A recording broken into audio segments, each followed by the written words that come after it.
libro de Génesis, capítulo 15. Génesis, capítulo 15, verso 1, vamos a leer al verso 5.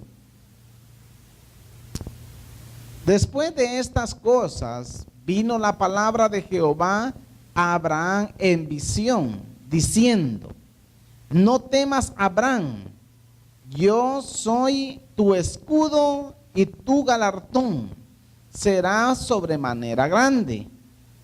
Y respondió Abraham: Señor Jehová, ¿qué me darás siendo así que ando sin hijo? Y el mayordomo de mi casa, es Damaseno, Eliezer.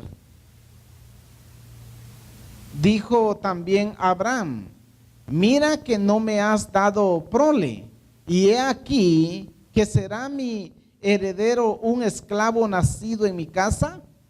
Luego vino a él palabra de Jehová diciendo: no te heredará sino un hijo tuyo será el que te heredará. Verso 5. Y lo llevó fuera y le dijo: mira ahora los cielos y cuenta las estrellas, si las puedes contar. Y le dijo: así será tu descendencia. Lo que Dios le está diciendo a Abraham es: Abraham, no desconfíes de la palabra que yo te di. No desconfíes del llamado que yo te hice. ¿Por qué estás dudando ahora cuando tú sabes que mi palabra se va a cumplir? Entonces está diciendo: Abraham, no dudes que lo que yo te prometo, yo te lo voy a cumplir. Abraham estaba un poco preocupado porque ya había consumido sus años, su vida ya la había consumido esperando la promesa. Y verdad, y Jehová le dijo: yo estoy contigo. Lo importante es que yo estoy contigo y que tú eres mi amigo. A ti te visito siempre y contigo yo hablo siempre. Entonces él le dijo: Señor, pero no tengo heredero, no tengo hijo, ¿verdad? Y el Señor le dice: ¿por qué estás diciendo así que no tienes hijo? Tú serás enaltecido, tú serás grande, a ti te he dado la promesa y en ti la voy a cumplir. Ahora le dice: sal afuera. Yo me imagino que era de noche. Y cuenta las estrellas. Usted se imagina en el desierto, porque era el desierto. Y lo saca afuera del campamento, afuera de la casa o de la covacha, no sé, donde él vivía. Y le dice: cuenta las estrellas, mira si las puedes contar. Así será tu descendencia.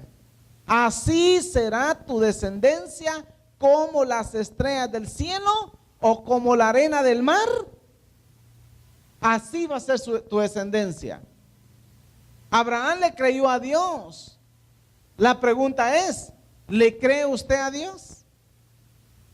En su presente, Abraham estaba dudando todavía. Era su presente.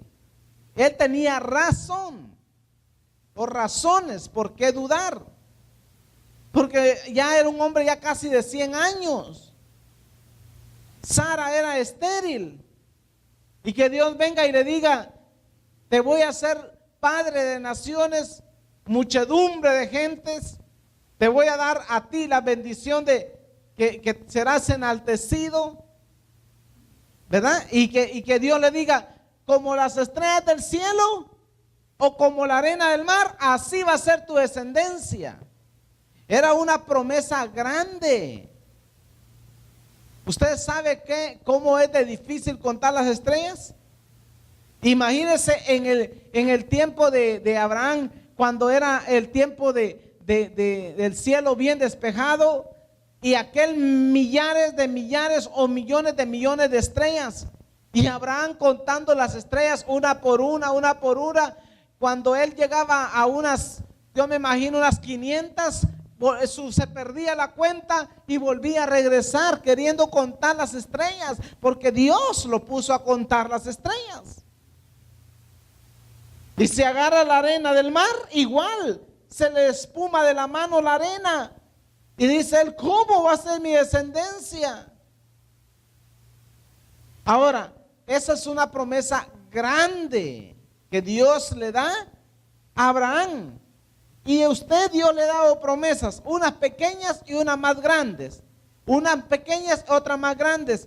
Y usted a veces no le cree a Dios. Y tenemos que creerle a Dios aun cuando no veamos nada. Aun cuando no veamos nuestros sueños realizarse, hay que seguir creyendo a Dios. Porque es fiel el que lo promete. Es fiel el que lo ha prometido. Y Él no se equivoca. Lo que sucede es que todo tiene su tiempo. Y Abraham estaba preocupado. Tú me has dado una palabra, Jehová. Me has prometido una gran herencia. Es más, me dijiste que toda esta tierra iba a ser mía y de mi descendencia. Y hasta hoy ni un hijo tengo. ¿Cómo es posible que tú me prometas eso? Y la Biblia dice que Abraham le creyó a Dios y le fue contado por justicia. ¿Sabe por qué? Porque caminar en fe no es algo fácil. Normalmente la gente se acostumbra a caminar por vista, por lo que ven sus ojos. Normalmente la gente está acostumbrada de que hoy hacen una oración y quieren que mañana, el día lunes, esté la respuesta. El martes esté la respuesta. Y hay veces que Dios contesta oraciones y nosotros ni testificamos de lo que el Señor ha hecho. Entonces, ¿qué quiere decir? Que la fe es la que a nosotros nos mantiene sólidos y firmes. Si Dios nos ha prometido algo, Él lo va a cumplir. Hay que tenerle paciencia a Dios. Así como Dios nos tiene paciencia a nosotros, así nosotros debemos de tenerle paciencia a Dios. Le pedimos a Dios y Él dice, está bien, sí. O Él dice, no. O Él dice, espérate. Y uno tiene que aprender a identificar cuando Dios dijo no, cuando dijo espérate y cuando dijo sí, ¿verdad? Porque cuando usted, o así como usted es padre de familia y su hijo o su hija le pide algo que usted no debe de dárselo, en ese momento usted le dice al niño no. Entonces nosotros podemos decirle a nuestros hijos no.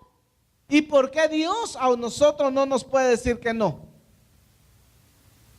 ¿Por qué Dios todo lo que le pedimos, Él no lo tiene que dar? Y le oramos, Señor, dame, y dame, y dame. Y el Señor dice, ya te dije que no. O Él le dice, espérate. ¿Sabe por qué? Porque la mente de nosotros siempre vive pensando en el presente y no conocemos el futuro. Mientras tanto que Dios conoce el futuro porque Él va más lejos, Él conoce más que nosotros. Entonces Él no nos va a suplir necesidades o caprichos de nosotros hasta que no llegue su tiempo, hasta que no llegue su momento. Ahí va a suplir el Señor la necesidad. Pero hay que saber esperar en Dios. Y otra cosa, hay que saber cuando Dios dijo no. Si Dios dijo no, pues Señor, tú sabes por qué. Perdóname a mí por mi carne, por mi incredulidad. Perdóname a mí, porque a veces yo no te sé entender. Y Abraham sabía eso. Él estaba entendiendo eso. El verso 6 dice, y creyó a Jehová y le fue contado por justicia. Sea que cuando, miren, Dios nos promete algo y nosotros le creemos a Dios, aun cuando no veamos nada, eso nada nos es contado por justicia. Porque el Señor dice, te voy a dar lo que me estás pidiendo, te voy a engrandecer tu nombre, te voy a levantar como un buen líder, como un siervo, como una sierva, como un buen predicador, te voy a usar con talentos, te voy a usar con dones, pero no al instante. Dios no hace las cosas arrebatadamente. ¿Qué sucedió conmigo?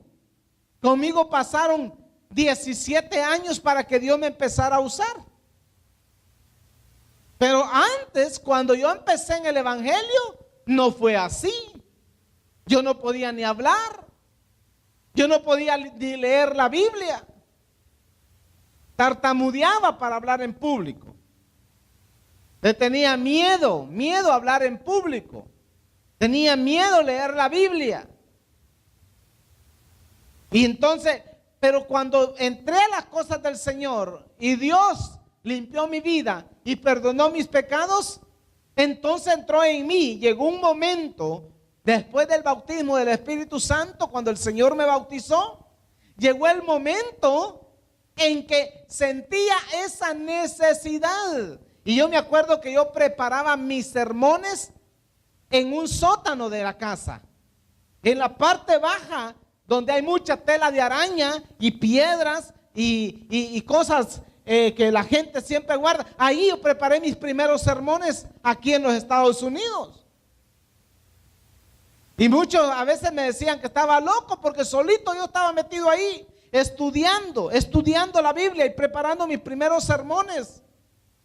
Y yo hacía en mi mente, después del bautismo del Espíritu Santo, yo hacía como que yo le estaba predicando a una gran multitud. Lo que yo no sabía, que todo iba a llegar con un largo proceso. No es de la noche a la mañana. Porque sabe que si Dios nos concede a nosotros nuestros caprichos de la noche a la mañana, lo que sucede es que nos convertimos en malagradecidos. Y después nos puede suceder las que le pasó a Nabucodonosor. Que Nabucodonosor levantó una gran ciudad en Sodoma, en Irak, Babilonia. Él levantó una gran ciudad y un día Nabucodonosor se paró en pie en frente de la gran ciudad y dijo: esta es la gran Babilonia que yo he edificado. Inmediatamente dijo esas palabras, apareció unas letras y luego vinieron sueños y luego empezó a soñar una estatua y empezó a tener grandes visiones y revelaciones que él no entendía. Tuvo que llamar a Daniel para que Daniel le explicara a él qué eran esos sueños y le dijo: oh Nabucodonosor, oh rey, grande eres tú, pero sobre ti reina otro más grande que tú. Y tú declaraste cosas así. Tú dijiste que tú habías levantado esta gran nación, Babilonia. Tú la habías levantado. Por lo tanto, como tu corazón se ha enorgullecido con tus palabras, ahora Dios te ha quitado el trono y te ha mandado a comer hierba del campo como los animales. Mire qué humillación. El rey Nabucodonosor era un hombre muy respetado, con una jerarquía muy grande en esos tiempos. Sin embargo, Dios es el que quita y pone reyes sobre la tierra. Entonces él al principio, cuando estaba edificando la gran Babilonia, él no se imaginó, y mira los conflictos que hasta hoy en día hay. Ahora hay grandes conflictos, ¿verdad? ¿Todo por qué? Porque el hombre, cuando tiene las cosas en sobreabundancia y Dios levanta una nación y le da autoridad y le da poder y le da dominio sobre las demás naciones, y esa nación a la que Dios levantó pone leyes inmorales, pone leyes corruptas, leyes que oprimen al pobre, y el corazón de los gobernantes se levanta fuertemente, diciendo que ellos son los que mandan en la tierra, sobre un rey, dice la Biblia, reina otro rey más grande. Entonces, ¿qué es lo que hace Dios? Mandarlos a comer hierba del campo. Dice la Biblia que a Nabucodonosor le crecieron las uñas como los animales, le creció el pelo, lo enloqueció. Fue una locura que le entró y se fue a comer hierba con los animales. Es más, soñó un gran sueño Nabucodonosor. Usted lo puede ver en el libro de Daniel, capítulo 1 en adelante. Ahí dice que soñó un gran árbol, que sus ramas topaban al cielo y las raíces estaban en la tierra, pero era alto y gordo, muy grande el árbol. Pero de repente vio que alguien lo cortó, cayó. Dice que debajo de la sombra, antes de que lo cortara, debajo de la sombra se acobijaban todos los animales del campo. Las bestias de la tierra, ahí se acobijaban de su calor. Y las aves del cielo hacían nido en las ramas del árbol. Pero un día vino y Dios le cortó la vida al árbol, pero no arrancó el tronco. Porque solamente le dijo Dios, por medio de Daniel, solamente te he humillado porque te voy a volver a levantar. Y cuando Dios lo volvió a levantar a Nabucodonosor, entonces reconoció que sobre él reinaba otro rey más grande y más poderoso. Lo que sucede es que Dios quiere darnos a nosotros. Dios quiere bendecirnos a nosotros. Dios quiere prosperarnos. La pregunta es, ¿queremos ganar la vida eterna o queremos adquirir fama y grandes riquezas y posesiones en esta tierra? Nosotros tenemos que aprender a escoger. Dios aquí en la tierra nos puede dar de todo lo que nosotros le pidamos al Señor, siempre y cuando no pongamos en riesgo nuestra salvación. La salvación nunca se debe poner en riesgo en ninguna área. La salvación hay que cuidarla como a oro o como a plata, dice la Biblia. Hay que cuidar la salvación. Porque cuando la gente está allá afuera, no le importa. La gente que no tiene temor a Dios, no le importa ir al cielo o ir al infierno. Pero cuando uno ya está en el evangelio, ya uno está en el camino del Señor, entonces sí hay que cuidar la salvación. ¿Verdad? Hay que cuidarla. Y cuando Dios nos levanta o nos levante, hay que rendirle gloria y alabanza solamente a Él. Porque Él es el que merece ser alabado y glorificado por siempre. Amén. Marcos capítulo 9, verso 23. Mire lo que dijo el Señor. Jesús les dijo: si lo puedes creer, al que cree, todo le es posible. Al que cree. O sea que si Abraham creyó y le fue posible, que hasta el día de hoy las religiones más grandes del mundo toman a Abraham como padre de la fe, porque en verdad Abraham fue premiado, dice que fue contado por justicia. Entonces, si Abraham hasta hoy es el padre de la fe, y cualquier religión que se levante en el mundo siempre ponen a Abraham ahí como el padre de la fe, como el padre de genealogías, como padre de naciones. Usted va a ver al Medio Oriente, usted va a ver todo lo que son el Medio Oriente, todos son descendientes de Abraham. Y ahora los gentiles que somos nosotros, ¿verdad? Parte de Europa, los europeos, parte de Asia y todo lo que es Latinoamérica, somos los gentiles, los despreciados, los que no teníamos derecho. Pero cuando venimos al reino de los cielos y reconocemos al Señor como Dios, como Señor, como Salvador, entonces pasamos a ser hijos de Abraham por la fe.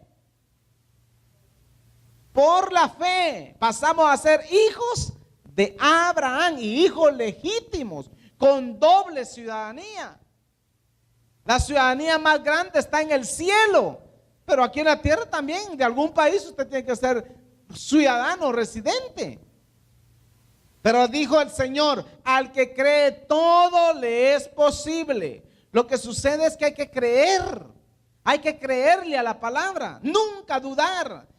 Si usted escucha la palabra y no la escucha con fe, es como aquel terreno en el que cae la palabra, la semilla cae en espinos, ¿verdad? Entre espinos. Vienen los espinos, cuando crecen, ahogan la palabra, ahogan la semilla y esa semilla nunca va a dar fruto. La otra semilla, usted puede también endurecer el corazón o de repente abre su corazón y recibe la palabra. Pero cuando usted sale de la iglesia y llega a su casa y llega con sus amigos, anda con sus familiares, deja que la familia, los amigos, la gente de su propia casa ahoguen esa palabra y se roben esa semilla y nunca daría fruto. Mientras que el otro tipo de terrenos que caería es junto al camino. Y junto al camino, cuando la semilla cae junto al camino, lo que es la semilla es la palabra de Dios. Y cuando cae junto al camino, el peligro más grande son las aves de los cielos, que cuando miran desde lejos la semilla, bajan y se comen la semilla. ¿Qué quiere decir con eso? Que cuando nosotros realmente recibimos la palabra de Dios, hay que recibirla con fe. Hay que creer la palabra con fe. Si tan solo crees, todo es posible. Tu problema puede ser grande, pero es más grande Dios. Tu situación presente puede ser como Abraham con su presente, ¿verdad? Puede ser mala, pero más grande es Dios, que Él puede deshacer cualquier obra del mal. Tú podrás decir, estoy pasando esta situación, esta otra, tantos problemas que he tenido. Pero si tú tan solo crees y le crees la palabra, que Dios te habla, que Dios te dice, al que cree, dijo Jesús en el capítulo 9 de Marcos, verso 23, todo le es posible. No hay cosa que a ti se te dificulte si tan solo puedes creer. Pero mire Génesis capítulo 17, vaya conmigo a Génesis capítulo 17, verso 4 y 5. Dice, he aquí, mi pacto es contigo y serás padre de muchedumbre de gentes. Y no se llamará más tu nombre Abraham, mire, sino que será Abraham, porque te he puesto por padre de muchedumbre de gente. Pero ¿cómo, Señor? Sería la pregunta. Sí, es que ¿saben qué es lo que sucede? Que Abraham tenía una identidad cuando salió de Ur de los Caldeos. Él tenía allá una identidad. Pero cuando Dios lo llamó, no le cambió el nombre. Lo tuvo más de 24 años con ese nombre viejo, ese nombre antiguo. Abraham, que no era mal nombre, era padre de naciones. Pero ahora viene Dios y le cambia el nombre y le dice, ya no se llamará tu nombre Abraham, ahora será Abraham. Le puso una H. Abraham será tu nombre, porque te he puesto por padre de muchedumbre de gentes, naciones saldrán de ti. Te he puesto por padre, se llama padre exaltado. Entonces llegó el momento en que Dios tenía que cambiarle identidad. Muchas veces con la identidad antigua, Dios no nos puede usar. Si nosotros todavía tenemos la vieja mentalidad, la mentalidad antigua, la mentalidad todavía del pasado, del fracaso, ¿verdad? La mentalidad de que fui un borracho, anduve en las drogas, tuve esto y fracaso, tuve un negocio, lo perdí, ¿verdad? Ya no vuelvo a poner otro, no lo intento, porque en vano, no sé, nada me va a ir bien.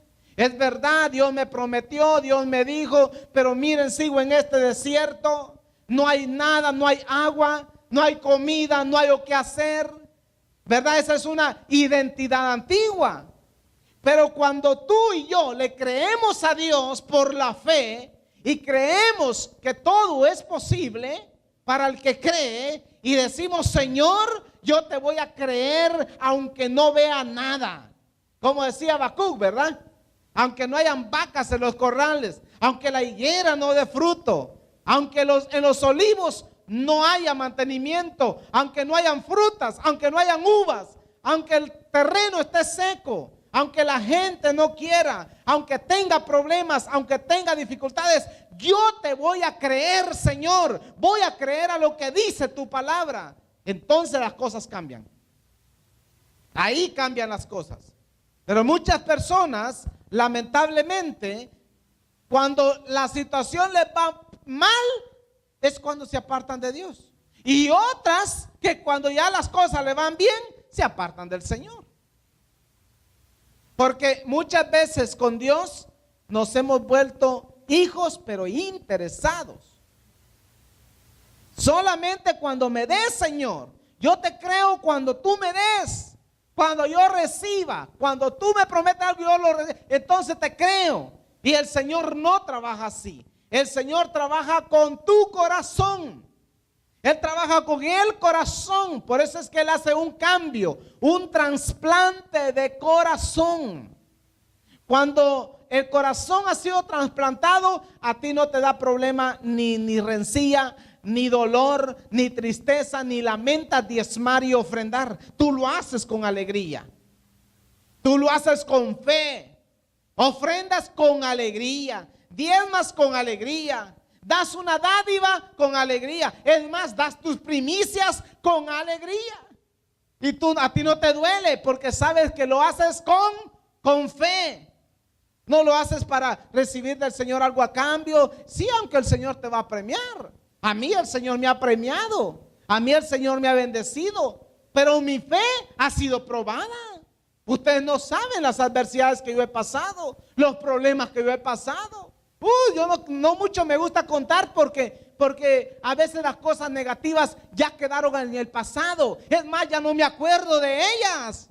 A mí yo me acuerdo más de las promesas del Señor. De esas me acuerdo yo. Yo me acuerdo de la promesa que el Señor me dio. La promesa que el Señor me hizo. De esa me acuerdo yo. De lo negativo, de lo que ya pasé y tantos problemas. Eso ya no, eso ya quedó en el pasado. ¿Verdad?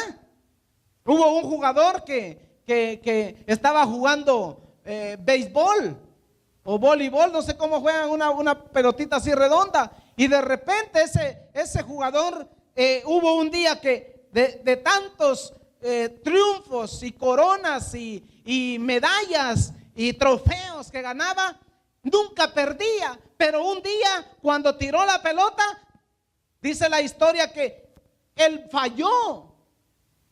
Y falló, y lo que hizo él, que cuando falló se fue a otra vez a agarrar otra vez de nuevo otro juego. ¿Y saben qué? Y él decía, yo gané y gané.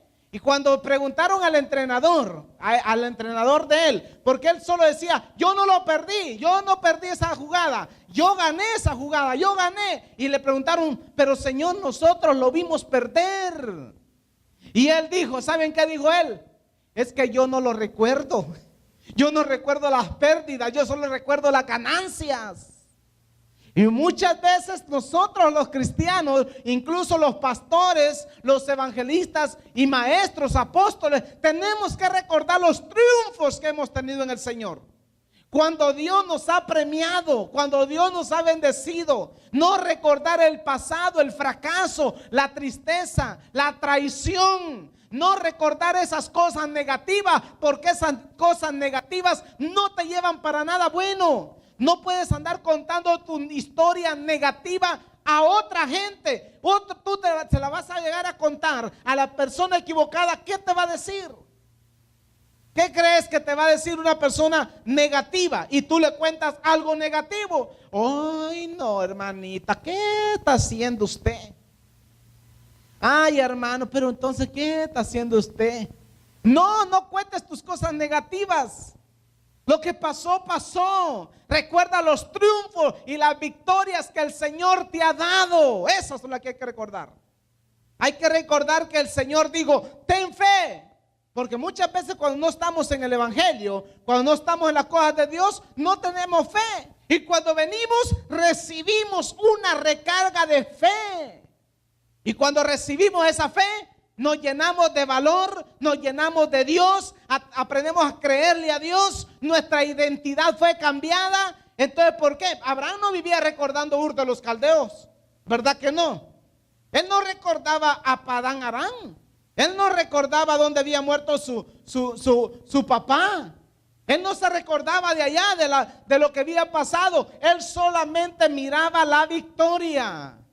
Él miraba a Dios que le había prometido, pero también miraba la victoria que le esperaba. Él veía no solamente su presente, él estaba viendo también su futuro, la descendencia. Esa es la que él miraba.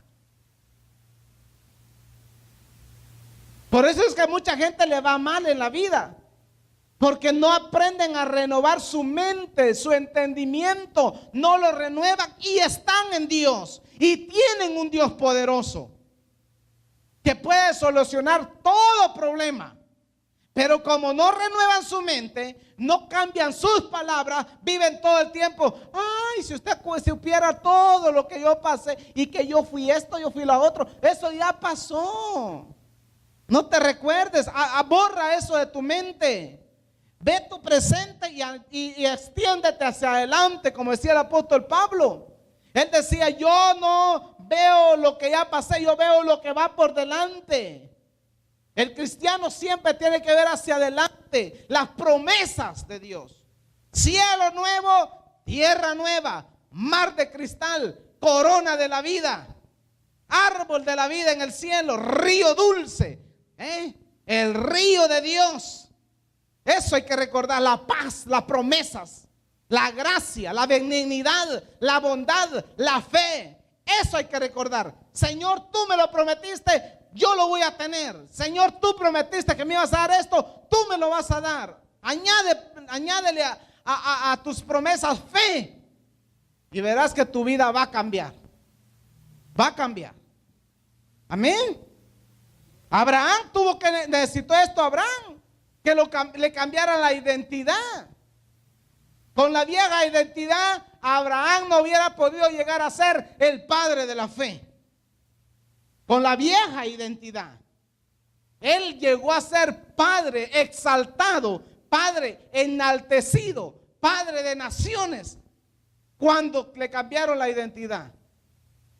Muchas veces nuestra propia identidad sirve como obstáculo o impedimento para que nosotros progresemos y avancemos en la obra del Señor.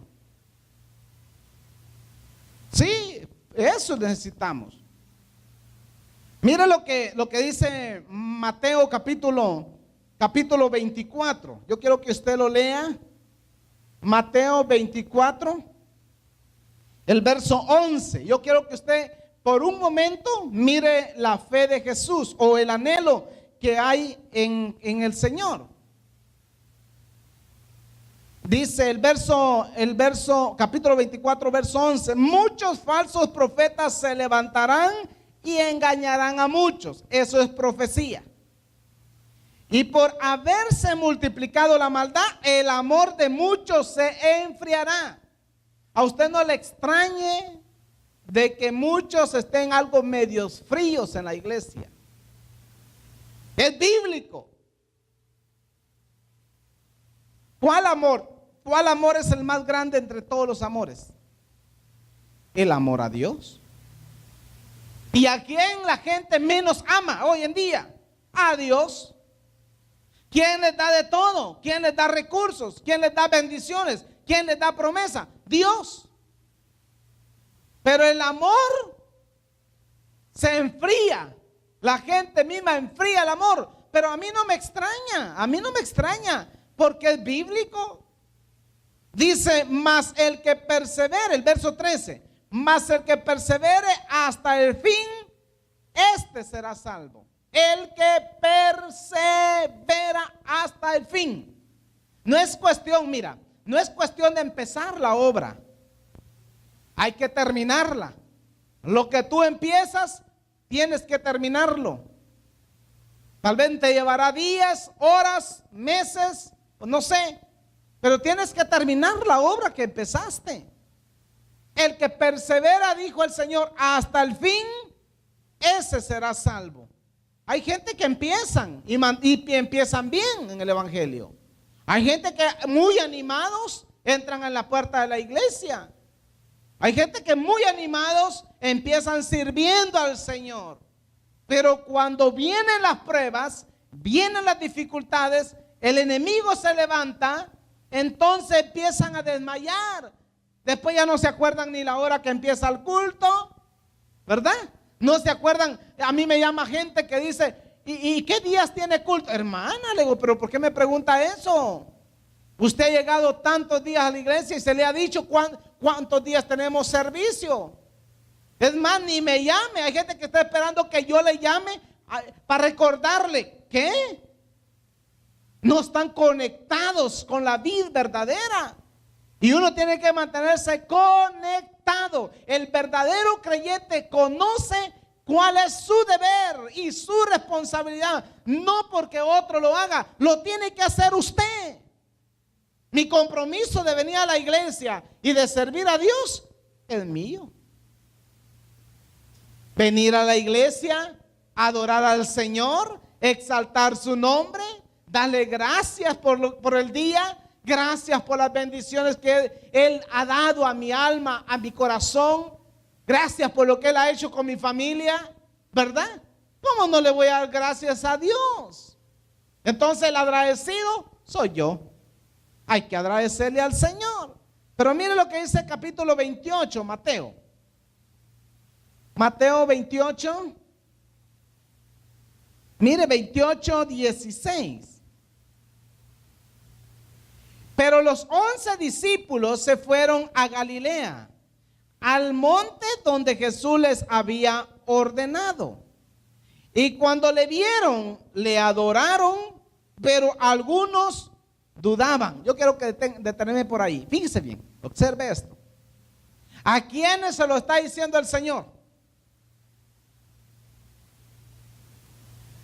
Algo que está erróneo y equivocado en la práctica diaria de hoy en día en las iglesias.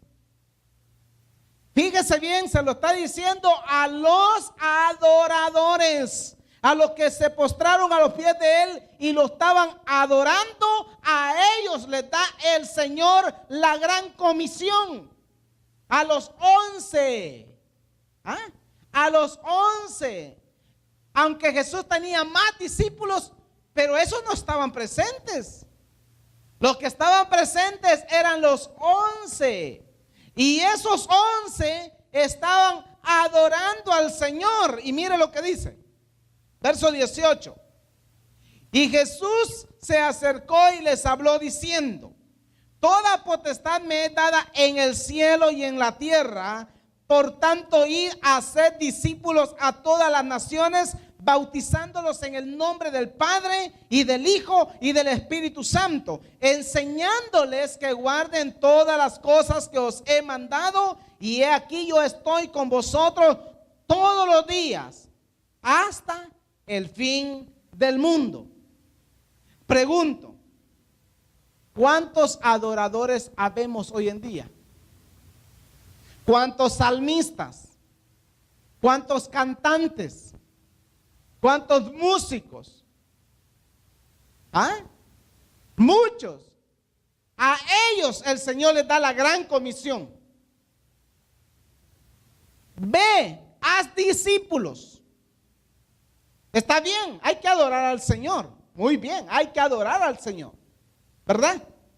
Pero hay que hacer discípulos, siempre. ¿Cómo hago discípulos, pastor? Tú tienes una amiga, un amigo, un compañero de trabajo, un familiar que no ama a Dios, que no sirve al Señor, que tú sabes que está perdido en el mundo, sin Dios y sin esperanza, con Él, a Él te manda el Señor a hablarle, a decirle: mira, hija, mira, ahí en ese camino donde vas mal, te vas a perder. ¿Qué sería de ti? ¿Qué sería de tu alma si hoy tú mueres? ¿Qué cuenta le darías a Dios? ¿En dónde entraría tu alma? ¿A dónde irías tú? Y cuando usted hace eso con esa persona, usted se está convirtiendo en una hacedora o un hacedor de discípulos. Discípulos no se hacen regularmente solo en la iglesia. Discípulo puede llegar a ser todo aquel que a ti te rodea. Entonces, por eso cantar y adorar al Señor, servir al Señor en alguna área en la iglesia es bueno y es importante, pero hay que recordarse que es a ellos, a los primeros, que Jesús les manda: vayan y hagan discípulos. ¿Por qué? La pregunta sería: ¿por qué el Señor los manda a hacer discípulos? La tarea más fácil para un cristiano en la iglesia sería llegar a sentarse o estar parado por ahí de ujier, de servidor en la iglesia, sirviendo al Señor, o estar en cualquier área en la iglesia involucrado. El trabajo más difícil de la iglesia es que tú te conviertas en un hacedor de discípulos. Es la área más difícil y complicada. Por eso muchos, lamentablemente, no asumen la responsabilidad. Pero es un mandato del Señor. No es algo que tiene opción. Ay, si quiero lo hago, que a mí nadie me manda, que a mí nadie me dice nada. No, mira, el Señor nos está mandando a hacer discípulos. Esa es la comisión del Señor: hacer discípulos, bautizarlos y luego enseñarles. ¿Sabe por qué tú tienes que enseñarle a alguien? Porque hay varios niveles de entrenar a un discípulo. Y uno de ellos es que el discípulo sea primero discípulo para poder llegar a ser un maestro. Nadie puede llegar a ser maestro si no ha pasado por la escuela de ser un discípulo. Cuando tú eres un discípulo y tienes a alguien que te está discipulando, entonces tú puedes discipular a otros. Porque tienes a alguien que te enseña. Abraham sabía eso. Abraham decía: yo voy a ser padre de naciones, padre de muchedumbre de gentes. Pero ¿qué voy a hacer con esta vieja identidad? Me da miedo, no sé hablar como lo hacía yo, ¿ah? No sé hablar. Es más, yo cuando estaba pequeño, a la edad de 6 años, yo empecé a hablar. Mi lengua estaba mal cuando yo estaba pequeño. Pero ¿qué fue? El Señor me liberó y ahora solo de hablar me ganó la vida. Ahora me están llamando para una radio. Quieren que vaya a tomar 5 horas en una radio. ¡Wow! Imagínense. ¿Qué quiere decir eso? Que hay puertas que el Señor está abriendo. Ahora, si Dios abre una puerta, hay que creerle al Señor. Si es de Dios, hay que creerle por fe que si Dios abre esa puerta, la Biblia dice que nadie puede cerrarla. Y puerta que Dios cierra, tampoco se puede abrir. Entonces, si yo le digo a Dios: Señor, si tú me estás llamando, si tú me estás mandando a eso, pues tú vas a proveer el dinero, tú vas a proveer los recursos, porque es necesario que la voz se levante y que el evangelio sea impartido y compartido a nivel de todas las edades y sociedades, a nivel de todas las personas. Es necesario.